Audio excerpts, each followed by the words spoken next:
అమ్మా, యేసయ్య తమ్ముడి జ్వరం తగ్గిస్తారా? మరి మందు వేయవా? మందులు మాత్రలు వేసుకోకపోతే వ్యాధి ఎలా తగ్గుతుంది?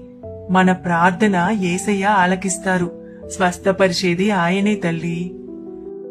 అదేంటమ్మా, నువ్వు చెప్పేది నాకు అర్థం కావడం లేదు. దేవుడు స్వస్థపరిస్తే ఇంకా మందులు దేనికి?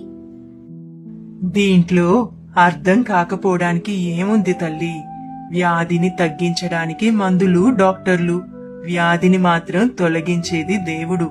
కొన్నిసార్లు డాక్టర్లు కూడా ఏమీ చేయలేక చేతులెత్తేస్తారు. కాని మన యేసయ్య చనిపోయిన వారిని సహితం తిరిగి బ్రతికించగల శక్తిమంతుడు. ఇప్పుడు అర్థమైందమ్మా. మనం మందులు వాడాలి, డాక్టర్ చెప్పింది వినాలి, కానీ మన యేసయ్యకి విశ్వాసంతో ప్రార్థన చేయాలి. అంతే కదా?